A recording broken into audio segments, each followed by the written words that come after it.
Olá, olá. Boa noite, pessoal. Tudo bem? Como que vocês estão? Vamos a mais uma quinta-feira do nosso quadro Momento com a Psico. Eu tô transmitindo pelo Instagram também, se alguém tiver alguma pergunta. Mas aqui pelo Facebook nós vamos conversar hoje sobre medos.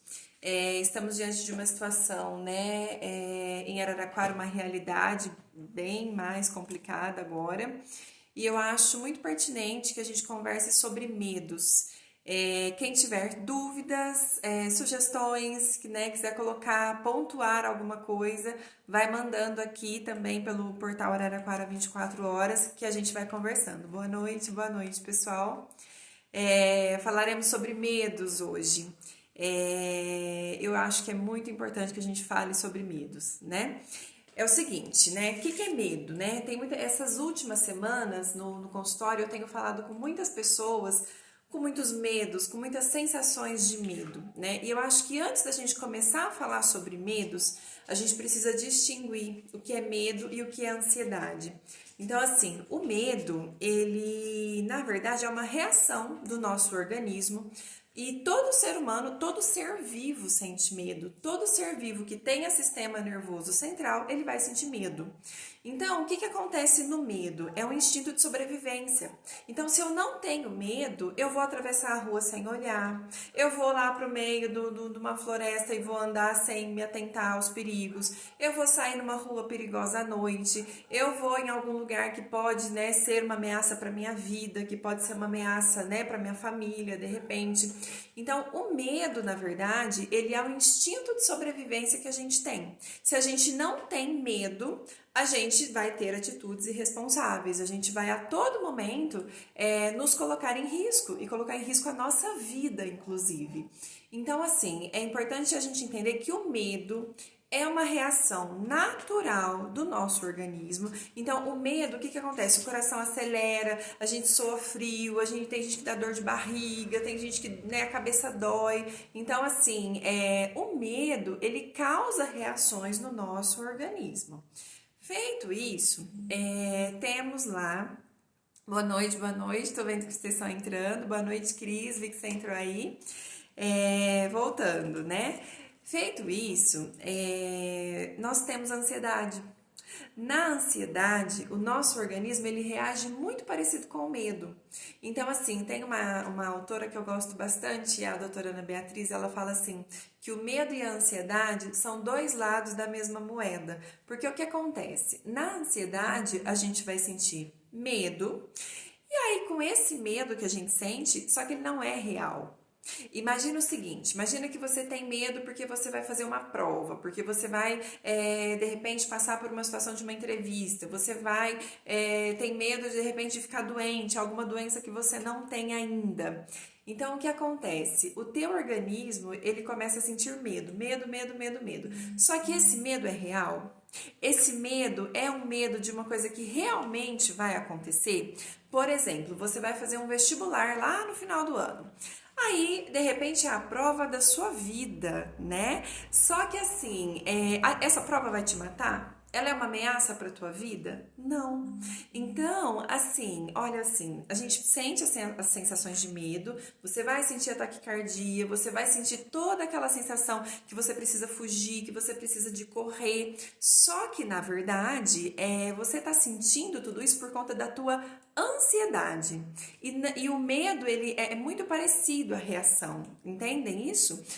A diferença do medo e da ansiedade, o medo é medo de uma coisa real. Então, quando nós temos medo, é medo de alguma coisa que realmente pode acontecer. Eu posso morrer, eu posso ser mordida por um bicho, eu posso ser atropelada, eu posso, de repente, acontecer alguma coisa. É algo real. A ansiedade, ela está relacionada às sensações de medo que nós temos, só que não necessariamente é de alguma coisa real. Imagine uma pessoa e de repente ela morre de medo do chefe que ela tem.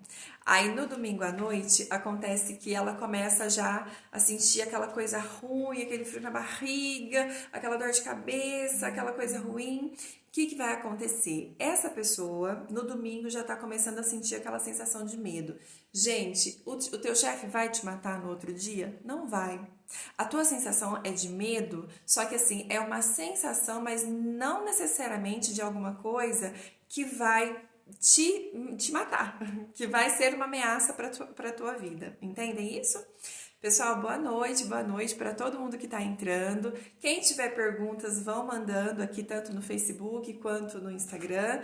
E aí a gente vai conversando e vamos respondendo as perguntas, tá bom? Então tá, feito isso, estamos no Momento com a Psico, né? É o nome do nosso quadro aqui, todas as quintas-feiras. Muito obrigada pela participação de vocês. Todas as quintas, às 20 horas, estaremos aqui conversando sobre saúde mental. Então, feito isso, né, nós temos todas essas distorções que a nossa cabeça ela faz, né? E muito importante falarmos de medo nesse momento, porque assim, nas últimas semanas eu tenho atendido muitas pessoas com muito medo. E aí quando eu questiono, você está sentindo medo do quê? O que está acontecendo que você está com tanto medo? A pessoa, ela pega e fala assim, eu tô com medo disso tudo que está acontecendo, tô com medo disso chegar na minha família, eu tô com medo desse vírus, eu tô com medo. E a pessoa tem a sensação do medo, né? É um medo que ele é real? É um medo de alguma coisa que pode acontecer? Pode acontecer, mas ainda não aconteceu. E pode ser que não aconteça. Então, e a nossa mente, ela tem uma capacidade também de assim, ó, às vezes a ansiedade, porque lembra que quando não é um medo real, é a ansiedade. O que a ansiedade faz com a gente? A gente começa a alimentar. Então, nossa, tá acontecendo isso, tem esse sintoma, fulano morreu, não sei quem, quantos tem, não sei quantas pessoas foram, né, agora tem o vírus, e a cabeça ela vai montando. Tem uma hora que a nossa mente, ela começa ela entende que você tá com aquilo. Imagina uma pessoa, gente, tem pessoas que fica 24 horas em frente a uma TV, fica 24 horas na internet, vendo notícias e tá virando doutor em coronavírus. E aí, o que vai acontecer? O que você lê sobre coronavírus? Sintomas, o que vai acontecer, quem que morreu, que jeito que morreu, né? Esses dias uma pessoa que atende falou assim, olha só, né, eu vi alguém pôs um vídeo, não sei na onde, de uma pessoa morrendo. Aí assim, gente, qual as pessoas morrem de muitas outras coisas também, né? E a gente ficar sabendo e se intoxicando o nosso cérebro, né, o dia inteiro sobre isso, você vai começar a ter sintomas disso. Porque o nosso cérebro, imagina assim, ó, ele não distingue o que é real do que é imaginário. Então, se você vai alimentando a tua mente com coisas que de repente podem acontecer, vamos tirar o contexto do coronavírus. Vamos imaginar que está acontecendo uma situação de uma guerra.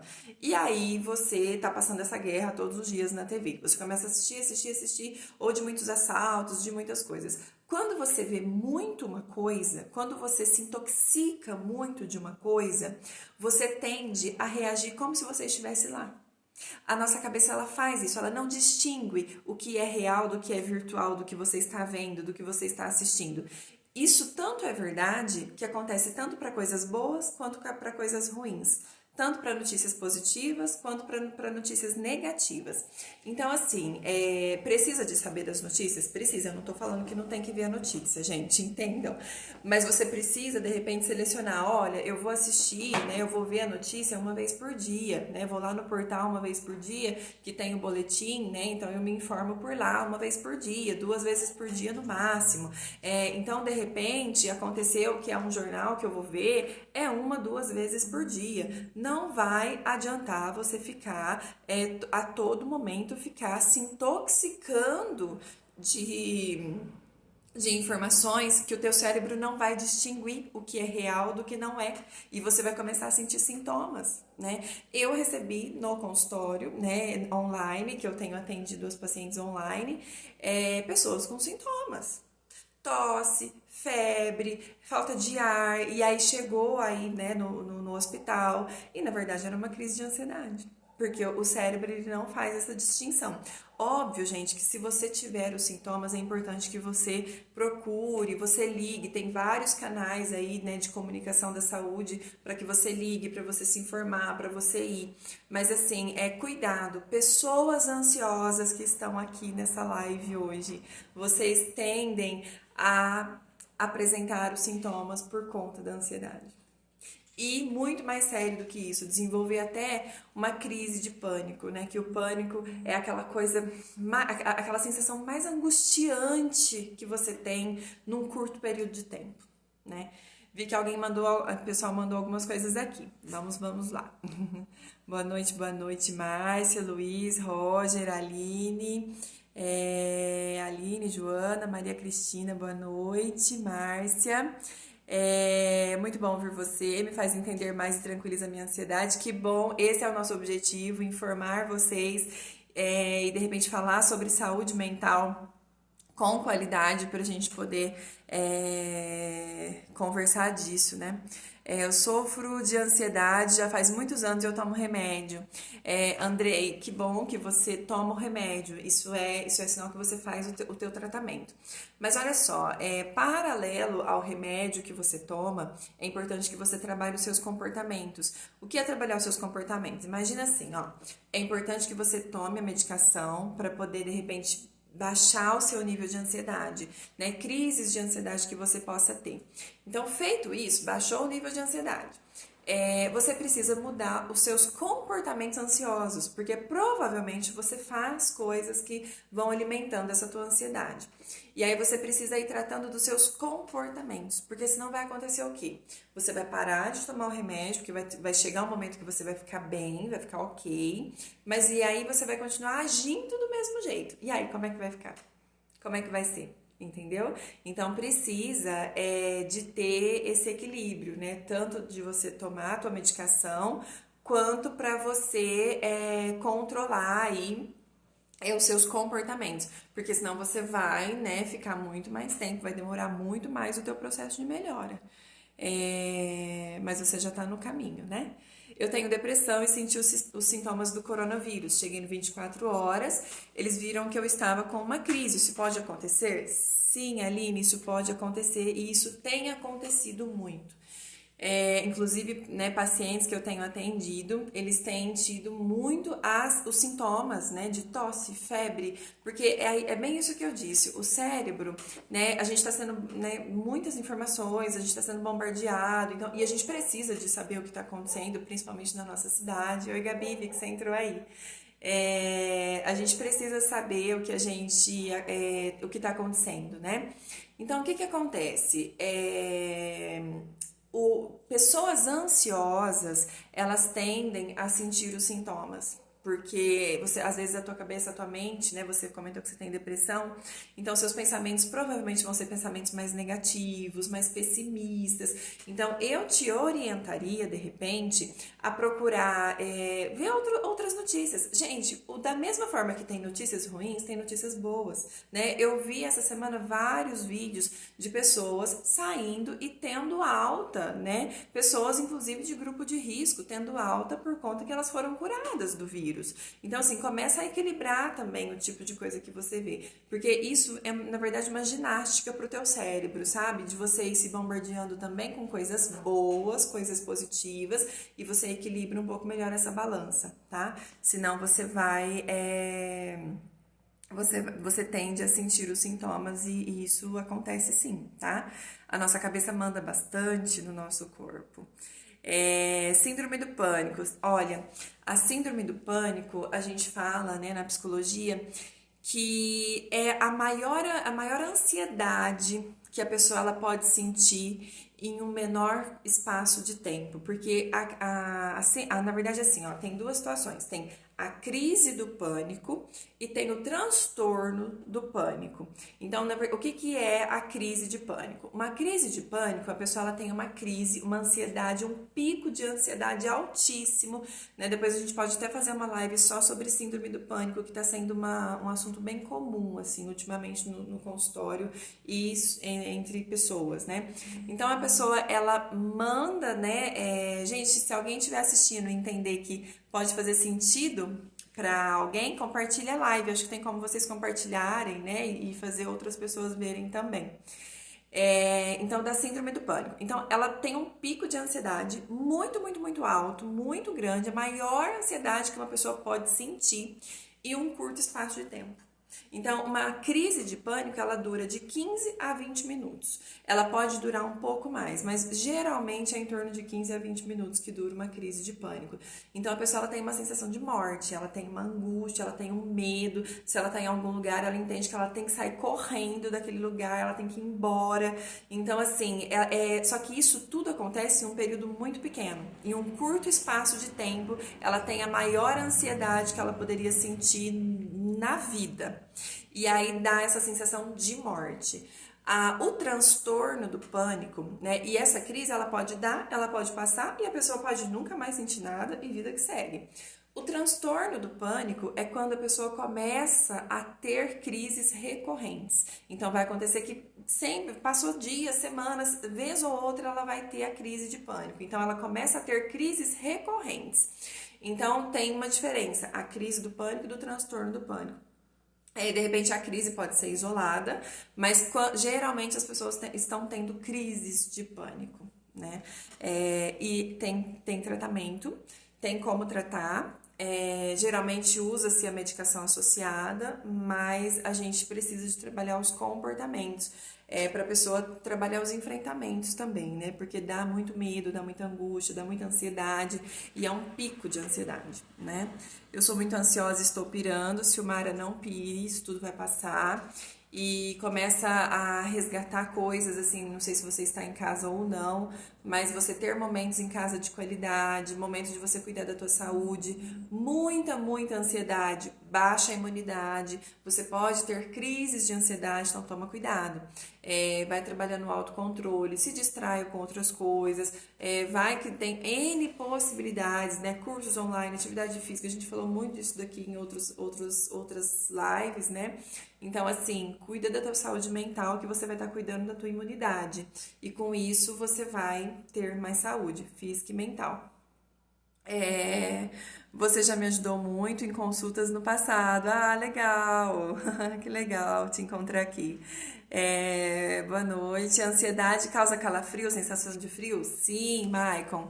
Causa sensação de frio, causa sensação de calor, causa suor, causa tontura. Vai depender, é que assim, ó, não necessariamente você precisa ter todos os sintomas. Tem pessoas que vão ter sintomas diferentes. Então, de repente, eu posso ter uma crise de ansiedade e de repente, tem gente que perde a voz, tem gente que vai perdendo outros controles. Mas sim, pode causar calafrio, aquela sensação de arrepio. É muito comum isso acontecer. É horrível, sensação de morte, sim. Isso você tá falando da síndrome do pânico, né? É uma sensação de morte. Eu tomo bastante remédios e continuo tendo muita crise e não estou conseguindo controlar. Aline, você faz terapia? Porque eu tô te perguntando isso, porque assim, ó, a terapia ela vai tratar dos seus comportamentos ansiosos. Então, você vai ter técnicas, você vai ter orientações no sentido de você ter um pouco mais do controle da ansiedade. Entendeu? Então, às vezes a medicação vai te ajudar muito, mas você precisa de trabalhar também os seus comportamentos, porque senão você vai ficar trocando de remédio, né? E aí você não vai sentir uma melhora, mas você precisa, junto a isso, trabalhar os seus comportamentos ansiosos, tá bom? Boa noite. Penso que já sabemos o suficiente para tomarmos cuidados. Então, procura ouvir música, ler, distrair com outras coisas. Perfeito, Marcela, é isso daí. É hora de ler o livro que você tá guardado lá, que você faz tempo que, né, queria ler e não leu. É hora de organizar o quartinho bagunçado que tá lá, que todo mundo tem um quartinho bagunçado para arrumar. É a hora disso agora. Eu sou ansiosa e hipocondríaca e depressiva. Então, aí temos vários problemas, né? Por isso que então é necessário que você procure um médico para te ajudar, para acertar, né, qual seria a medicação adequada para tua ansiedade, para tua depressão. Na verdade, né, você ir se encostando, né, nessa coisa da medicação te dá uma sensação de melhora, mas não melhora. Então, e trabalhar o teu psicológico paralelo com medicações assertivas, medicações certas para o teu tipo de ansiedade e depressão. Eu fiz um teste no psicólogo de 181 perguntas, onde ele encontrou pontos chaves para me ajudar com a minha ansiedade por não saber o gatilho disso tudo. Legal. Tem algumas abordagens da psicologia que ela trabalha com testes e consegue identificar uma série de situações que pode identificar onde inicia a tua ansiedade, quais são os gatilhos e tudo mais. Que bom. Estou muito ansiosa, deprimida. Pessoal, já vou responder as perguntas daqui do Instagram também, viu? Não, eu estou vendo, já eu respondo aqui. Estou muito ansiosa e deprimida. Elza, assim, né? Se você estiver ansiosa e deprimida por conta do que está acontecendo agora, procura entender assim, isso tudo vai passar, né? Você precisa estar bem para chegar do outro lado quando isso tudo passar. E se de repente estiver muito além do que você está dando conta, porque assim, gente, estar ansioso, né? Na verdade, ninguém está ansioso. O ser humano é ansioso. Todos nós temos ansiedade. Eu tenho, vocês têm, todo mundo tem ansiedade. É do ser humano. O problema é quando se torna um transtorno na vida da pessoa. Então, vira um transtorno aquilo que a pessoa não consegue administrar. Então, estar ansiosos, né? Todos nós estamos, eu penso, né? Porque é uma situação que está trazendo ansiedade, insegurança, medo. Mas qual é o desafio? Nos mantermos e nos segurarmos ali para chegarmos do outro lado. Porque quando a gente passar por tudo isso, quantos desafios que vão estar nos esperando, né? Então, a gente precisa ter saúde para poder enfrentar tudo isso. Eu estou muito ansiosa e deprimida, eu perco a voz por conta da ansiedade. É o emocional? É o emocional?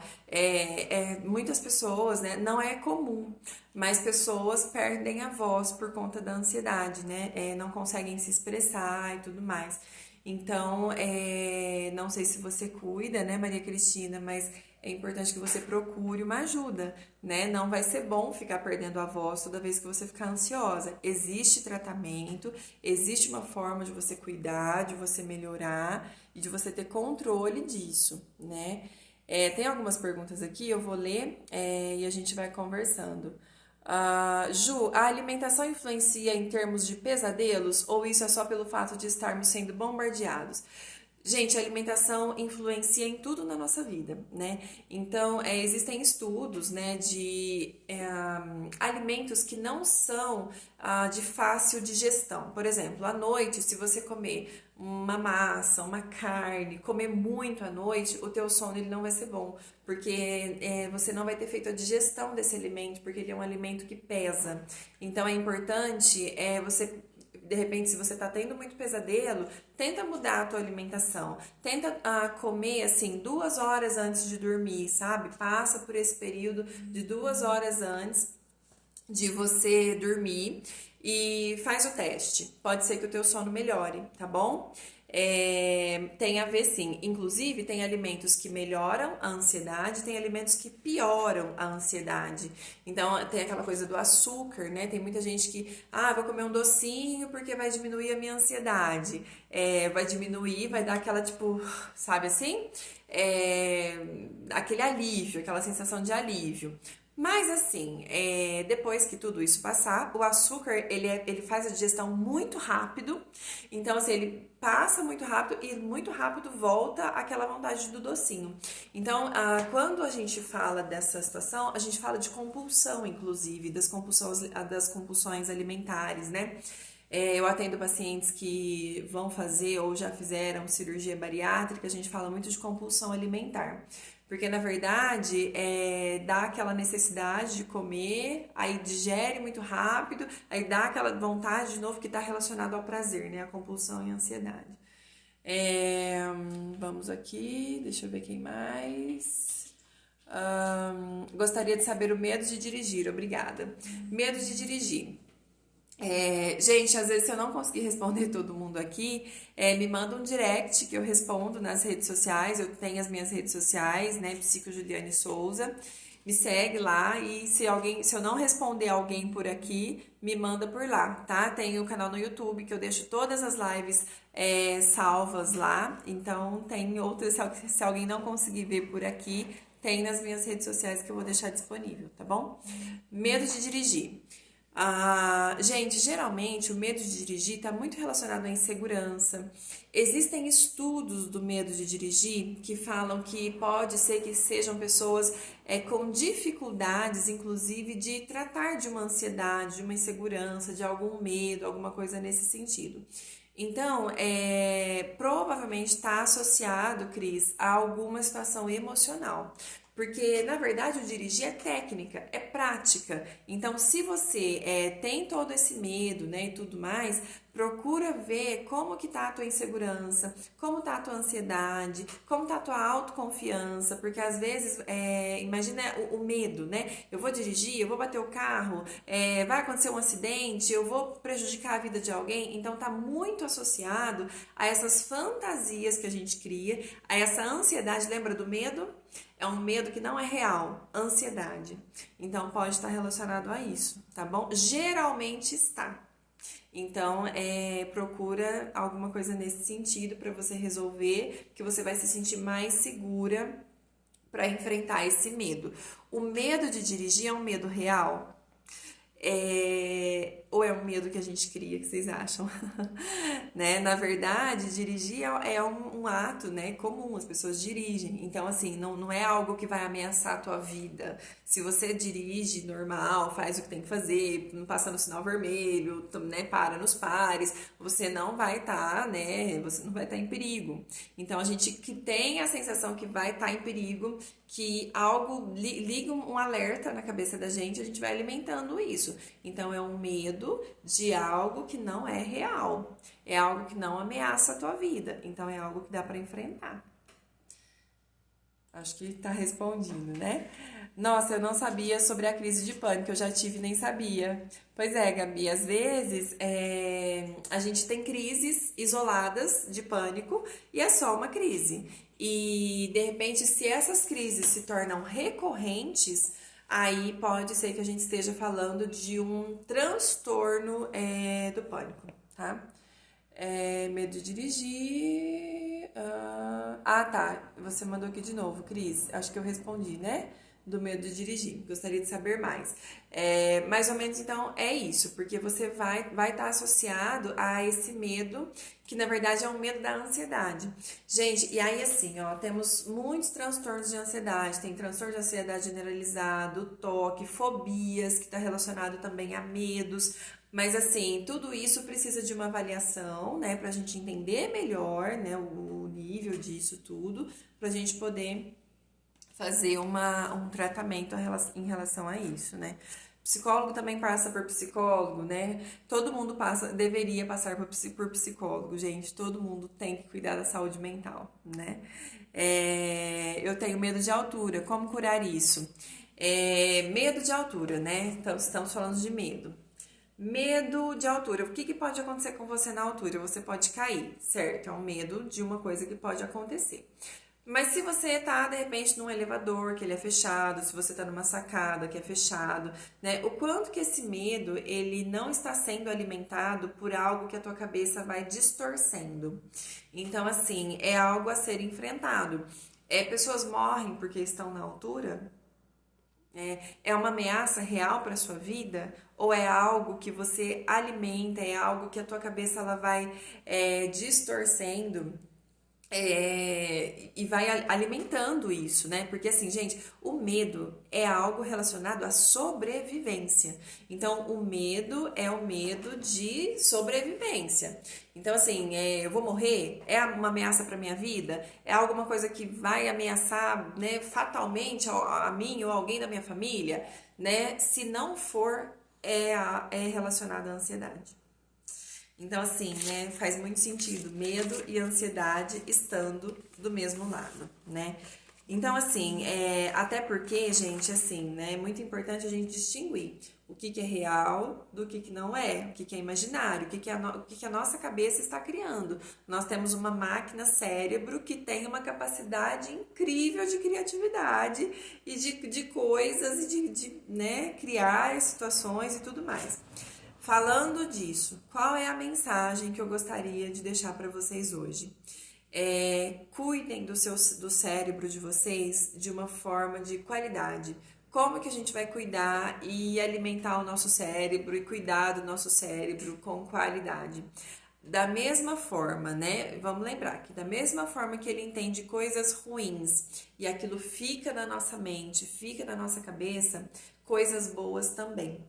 Então, se a gente começa a colocar na nossa rotina, né, a mesma proporção de notícia ruim que você vê de notícia boa, que tem notícia boa também, você vai equilibrar isso melhor. É que a gente tende a ir para o lado da catástrofe. Tem gente que ama ver a notícia né? De repente tem os programas que passam só as tragédias e tudo mais, tem gente que gosta. Mas se você vai alimentando o seu cérebro só disso, a tendência é que você desenvolva uma ansiedade, que você fique cabisbaixo, que você fique para baixo. Então, cuida do seu cérebro no sentido de você ter muito cuidado de alimentar ele com coisas boas. Então você vai se distrair com outra coisa, vai assistir uma comédia, vai assistir uma notícia que equilibra isso melhor. Então, assim, alimenta, cuida com cuidado, porque é uma máquina cérebro que nós temos e a gente precisa de cuidar dele, porque na verdade ele comanda todo o nosso organismo. Entendeu? Então, comanda como? Porque ele pode apresentar sintomas de coisas que de repente você não tem. Ele pode distorcer coisas que você não vai passar. Então, assim, cuida. E cuida equilibrando, filtrando o que você vê. De repente, vendo coisas que também você vai se sentir com mais alegria, com momentos com a tua família. Então, cuida da tua máquina cérebro, tá? Porque lembra que ele não distingue o que é real que está acontecendo do que não é. Eu converso diariamente com pessoas que estão sofrendo, adoecendo psiquicamente por coisas que provavelmente não vão acontecer, com coisas irreais. E assim, gente, problemas, prejuízos, dívida, conta, né? Tudo isso são problemas que nós vamos resolver. E porque a gente vai ter essa capacidade, entendeu? Então, assim, vamos cuidar da nossa máquina cérebro com muito cuidado. E assim, né? Acho que isso vai fazer com que a gente tenha mais saúde mental pra gente conseguir chegar do outro lado bem. Certo? Mais alguém? Tem mais alguma dúvida? Quer perguntar mais alguma coisa? Fez sentido para vocês o que nós conversamos hoje? Eu achei que era muito pertinente que a gente falasse sobre medo, né? Sobre a sensação do medo. Na verdade, o que a gente sente é uma sensação de medo, sabe? Então, a sensação de medo, ela tá muito relacionado com a ansiedade que a gente sente, que a nossa mente vai criando, e a gente precisa de ter o autocontrole disso. Existem muitas pessoas que estão adoecendo, tendo sensações, na verdade é só uma sensação, sabe? Gente, é isso. Será que eu perdi mais alguma pergunta aqui? Tá ansiosa e deprimida. Gente, pessoas que têm uma ansiedade ou uma depressão e faz algum tratamento, não parem. Agora é o momento de não parar o tratamento. Continua, mantém. Medicação, se acabou, liga pro médico, pede a receita. É importante de você manter o teu tratamento, porque senão, assim, você vai, né, voltar muitas casinhas para trás. Se você faz um acompanhamento psicológico, mantenha o seu tratamento, mesmo que à distância, porque tá todo mundo aí atendendo online, né? O conselho, ele disponibilizou para todos os psicólogos com CRP ativo atender pacientes online. Né? É uma psicoterapia que você tem, só que você faz através de uma chamada de vídeo. É o mesmo tipo de acolhimento, as mesmas orientações, tudo na mesma coisa, tá certo? Gente, é isso. Muito obrigada pela participação de todos vocês. Na semana que vem falaremos sobre pânico, tá? Transtorno do pânico. Trabalho de grande utilidade, você faz. Parabéns, bom seria ter mais pessoas dispostas. Obrigada, gente. Eu faço com muito carinho, assim, muito carinho mesmo. E eu, acredito que eu tenho essa missão, até o juramento que eu fiz lá quando eu me formei, de usar todo o conhecimento que eu adquiri como utilidade pública, para ajudar pessoas. Chegou uma pergunta ali, ó. Estou muito ansiosa por conta desse momento que vivemos. Verina, eu acho o seu nome, né? Verina, assim, todo mundo está muito ansioso, né? Assim, porque é um momento de muita insegurança. Então, assim, procura, né, ter momentos que você equilibre essa ansiedade, né? Não deixa isso tomar conta de você, senão a tua imunidade vai baixar. E aí você não vai ficar bem. Então se distraia, de repente tenta alguma atividade física em casa mesmo, cuida da tua saúde física. Se você já faz algum tratamento de saúde, mantém para que você não tenha outros problemas. Vai tudo isso passar, né? E você precisa chegar do outro lado bem para encarar os desafios que virão, tá bom? Obrigada pela sua ajuda. Deixa de novo a sua página para eu poder te seguir. Pessoal, eu tenho página no Instagram e no Facebook. No Instagram é @psicojulianesouza. Juliane. E no Facebook eu estou como psicóloga Juliane Souza. Se alguém quiser me chamar por lá, às vezes, né, não quer se expor aqui, pode me chamar lá que a gente conversa e eu respondo as perguntas de vocês. Semana que vem, transtorno do pânico, ok? Vão pensando nas perguntas e a gente se fala na semana que vem. Muito obrigada, boa Páscoa para todo mundo, bom final de semana, se cuidem e fiquem em casa. Beijos!